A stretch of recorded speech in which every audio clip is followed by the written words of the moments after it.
Kaya sa usapin ng parusa, parang katulad din yan ng citizen journalist at professional journalist, the same standards should apply and the same levels of accountability should be ensured so that we can maintain the profession at a higher level. Excuse me, Mr. Arao, excuse me, Sorry excuse po, me, sorry Mr. Chair, po. excuse me. Hindi nyo ata ako naintindihan. I see where you're coming from, citizens journalism. So where's that accountability? So sabi ko kanina, paano yung mga extortionist na nagpapanggap na sila journalist, mag-open sila ng kanilang blog, site, o channel, and then titira at mag-extort sa mga tao, sa mga opisyalis ng gobyerno.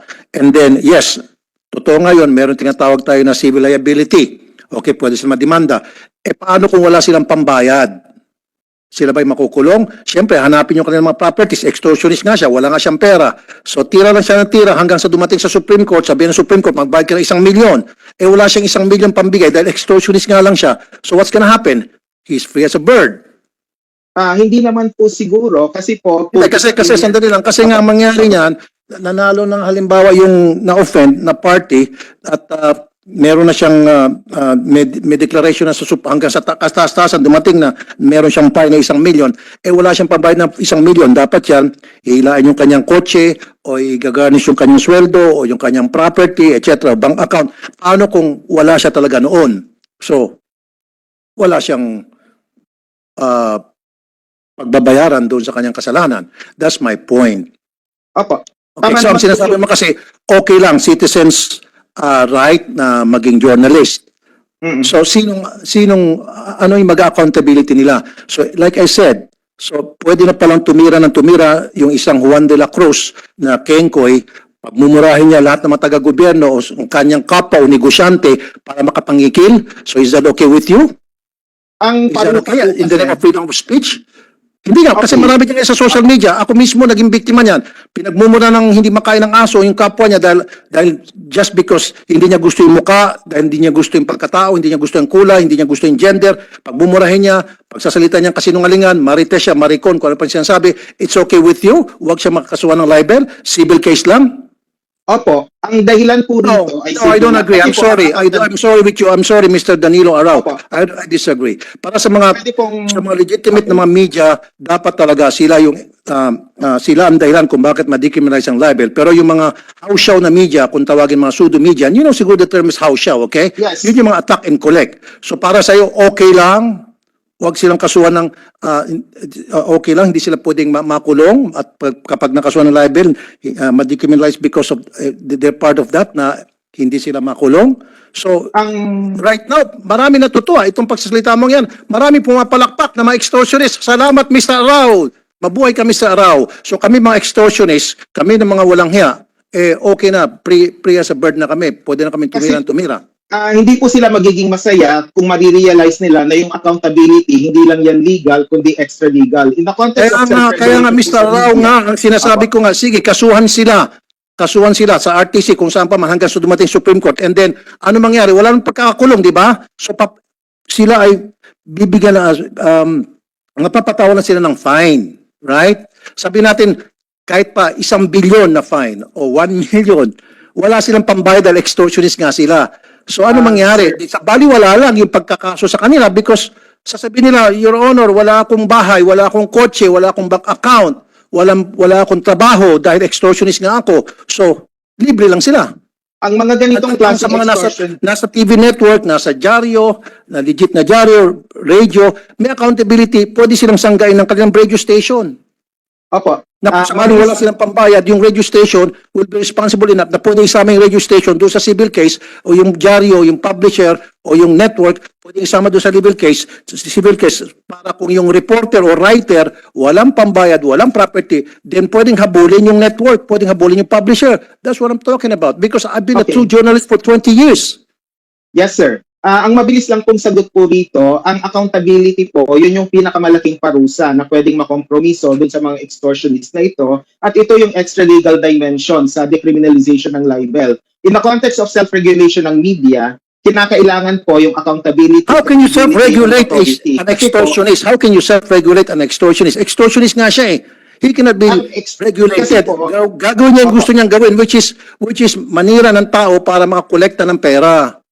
Yun gagawin at gagawin niya po yon, pero yung kanyang credibility ay maku-question at darating sa punto na sa mga social media platform where we are trying to I know, hindi nga, pero ang responsible problema gatekeeping, kasi dito, mawawala po Mr. sila. Araw, Opo. nakasakit na siya ng tao. So ito mga tao na nasaktan niya, kaya kumakalat tong fake news, maniniwala yung iba na tama yung sinusulat niya. So ito mga nasaktan, walang napipilitan na lang to come up with that amount na gusto niya. Mag-come up ng 50,000, 100,000 para tumigil na yung paninira sa kanya. Nakapanakit na ng tao. Opo, tama po yun. The Kasuhan damages ito ng din done, cyber libel na alam niya na pwede siya makulong, titigil to. Okay, Professor, Ang narinig na po namin yung opinion po ninyo. Meron lang pong isang magtatanong pa. Balikan po namin kayo uli, Professor Ana. Salamat po. Jonathan Santos. Ay, salamat po. Actually, na-raise na rin po ni Senator Tulfo and Professor Araw yung sabihin ko sana. No? Pero dadagdag ko lang po siguro na dahil marami na rin talagang nag-broadcast on Facebook lang, no? Mahirap pong maging batayan yon for yung validity or yung parang pagiging legit, no? Sa totoo po niyan, may mga kasama tayo, si Darcy De Galicia at Noel Alamar, no? Humaharap po sila ngayon ng 941 counts of cyber libel, no? Dahil lang sa ulat. So, yun lang po, yung mga, siguro, something for the committee to consider also. Thank you po. Okay, nasabi nga po kanina Mr. De Santos ni Mr. Ray Lange, tama naman. So, siguro kung ikaw ay isang broadcast o isang media, isang writer, at gusto mo manulat, gumawa ng article o channel sa isang site, so pwede ka siguro magpa-accredit sa KBP, pwede ka magpa-accredit sa National Press Club. That way, meron ka ng accountability na pwede ka nang sabihan ng mga kasama mo sa KBP, yung mga management sa KBP, sa National Press Club na, hey, don't do this, otherwise tatanggalin ka namin, hindi ka na magiging membro. Because very libelous at puro lies ang mga pinagsasabi mo sa iyong articles o sa iyong video. Yun po ibig sabihin. Diba? Kaya meron tayong KBP, meron tayong National Press Club na mga katulong. Diba? Whereas yung talaga ay magpa-member sa National Press Club, ay magpa-member sa KBP, ang gusto niya talagang freelance journalist lang daw siya kuno para manira at manakit ng tao para lamang kumolekta ng pera, yun yung sinasabi ko na hindi dapat masama doon sa para ma-decriminalize ang libel. Dapat sila ay mas kasuhan ng libel at makulong dahil extortionist sila, period. Yes, Mr. Senator. Mr. Jonathan, may gadagdag po kayo? Ano lang po, tama po na maganda po talaga na may organisasyon, ano? And that's one way din po talaga for accountability sa ating profesyon, ano? Pero yun nga po, ang position is to decriminalize libel. So, yun po, nasa position paper din po yan.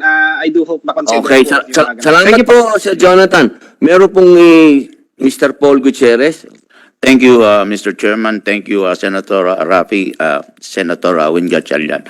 Sa panig po ng National Press Club, one of the reforms po na sinulong namin dyan, ngayon po bawal ang black timer na magmembro.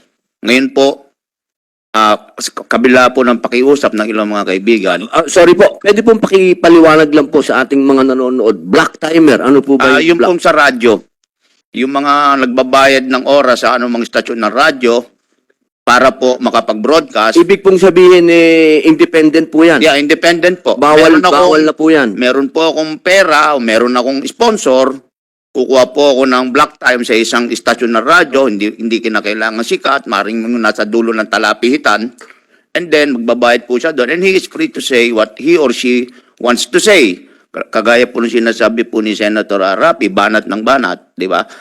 Ang napansin po namin kasi dyan, kung makikita po ninyo ang statistika ng mga napapatay na media usually, karamihan po dito sa probinsya, mga black timer po ito. At papalapit po ang eleksyon, sila po talaga mga partisan yan.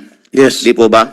Yes. Ginagamit sila ng mga padrino nilang politiko para po siraan yung kanilang mga kalaban sa I agree. politika. Usually, nangyayari po yan pag eleksyon, no? Ginagamit sila bilang attack dog. Yes, sir. At kaya nga po natutuwa kami sa pamamagitan po ng National Press Club, ng KBP po, ng PAPI. Dito pong nakaraang halalan ay wala pong nangyaring violenting pag-atake sa media. Kasi po, tuloy-tuloy po ang kampanya ng National Press Club at saka po ng Presidential Task Force na bigyan ng awareness ang ating mga kapatid sa pamamayag na umiwas po sa mga estilong ganyan. Okay. Pinagwawag din po namin sa kabila ng pakiusap ng ilang mga kaibigan ang pagiging miyembro ng mga vlogger. Unang-una nga po, wala po silang accountability na pinupunto po ni Senator Raffy Tulfo. No? At sa katutunan po, bahagi po ng aming reforma, 3 na pong miyembro ng National Press Club ang in-expel po namin. Isa pa nga po dito ay dating presidente sapagkat nakita po namin na yung kanya pong mga ginagawa ay hindi na po nakakatulong sa profesyon ng media. Now, yung dito po sa pinag-uusapan po nating fake news, ang mabigat po kasing problema ng Pilipinas sa ngayon, unang-una po, yung pong pinupunta natin, hindi po nire-regulate ang media sa Pilipinas. Anybody, totoo po yan, anybody can print a press ID. Paglabas po niya ng bahay, sasabihin niya na ako yung reporter, miyembro ako ng media. Now, paumanin po sa ating kasama Ellen Tordesillas, sila yung fact-checker, no? Pero ikaw lang nagpa-fact check, di ba? Yung pong mga kaharap ng peking reporter na yon, in-interview niya mayor, hepe ng pulis, o kayo pong mga senador, ang tingin sa kanya, dahil may press ID, di ba? Media siya. Wala po regulasyon ng media sa Pilipinas, yan po ang isang problema po natin na dapat po nating kilalanin. Ano? Kaya nga po, on the part po ng mga responsable at lehitimong media organization sa Pilipinas, katulad po ng KBP, National Press Club, ng PAPI po, ay ginagawa po namin, talagang kailangan lang po dito ay self-regulation. Yun lang po sa ngayon, ang magagawa po natin dahil hindi po kagaya sa ibang bansa, particular po sa Singapore. Pagka ikaw po ay reporter sa Singapore, ang trabaho mo lang reporter. Hindi, parang engineer lang, ganon. Hindi ka po pwede sa atin, sa hirap po ng buhay dito sa atin, ikaw ay publisher, pero at the same time, ikaw ay negosyante, or ikaw ay radio broadcaster, pero at the same time, ikaw ay businessman, o ikaw ay politiko. So, nabubura po ang distinction between a professional journalist and a politician or a businessman. Yun po yung mga siguro dapat pong linawin din po natin sa pagdinig na ito. Ibig niyo pong sabihin na Sir Paul, para din po kayong si Professor Danilo Araw. Ganon din kayo, self-regulation. Self-regulation po. In fact, si Professor Araw po, dati po kasama namin sa Presidential Task Force on Media Security. Ano? At Pero ito po yung sa hanay ninyo. sa National Press Club, Yun po, ang problema po kasi, ang sinasabi po, ang pinupunto po ni Senator Raffy Tulfo, yung pong wala sa hanay ng mga tinatawag po nating tunay na nasa media. yes no? po. Kaya nga Yun po, ang pinupunto po. Tama. ni- Mr. Chair. kaya nga po, Mr. Chair, kami po natutuwa sa pagdinig na ito sapagkat magsisimula na pong magkaroon ng linaw sa ating lahat kung ano po ang direksyon, ang Sinasabi, posisyon sorry ng po, gobyerno. Mr. Chair, yung sinasabi ni Paul Gutierrez, tama nga po yun, yung bang kahit na sino, magpapagawa siya ng ID na press siya, and then magpupunta siya sa mga iba't ibang tanggapan ng pamalaan, magpapanggap na reporter, and then manghihingi ng pera, mag-interview kuno sa mga taga-PNP, kadalasan biktima ito taga-PNP, o NBI, kung ano pa mang tanggapan ng gobyerno, and then para mangolekta ng pera na wala naman talaga silang dyaryo.